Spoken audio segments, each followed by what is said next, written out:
तर अजितदादांच्या आमदारांविरोधात भाजप कार्यकर्त्यांनी घोषणा दिल्यात। अजितदादांचे आमदार चेतन तुपेंविरोधात भाजप कार्यकर्त्यांची घोषणाबाजी बघायला मिळाली। मांजरी उड्डाणपुलाच्या नामफलकाला भाजप कार्यकर्त्यांनी काळं फासलंय। हडपसरमध्ये विकास कामांचं श्रेय घेताना भाजपला डावलल्याचा भाजप कार्यकर्त्यांचा आरोप आहे। पुण्यातील हडपसर मतदारसंघात महायुती यामुळे मिठाचा खडा पडताना दिसतोय।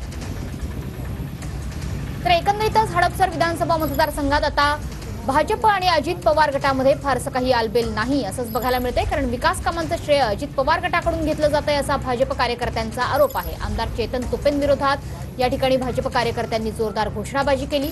त्यासोबतच एका नामफलकाला काळं देखील फासलेलं आहे, ज्या नामफलकावर आमदार चेतन तुपे यांच्या नावाचा उल्लेख होता आणि त्या ठिकाणी भाजपला विकास कामांच्या श्रेयामध्ये डावलण्यात आल्याचा आरोप भाजप कार्यकर्त्यांचा आहे।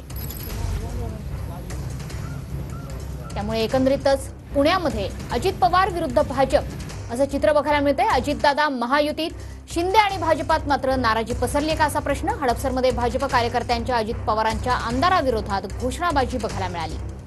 अजितदादांचे आमदार चेतन तुपे हे श्रेय लाटत असल्याचा भाजप कार्यकर्त्यांचा आरोप आहे। युती धर्म फक्त भाजपनंच पाळायचा का? भाजप कार्यकर्त्यांचा अजितदादा गटाला हा सवाल उपस्थित करण्यात आलाय।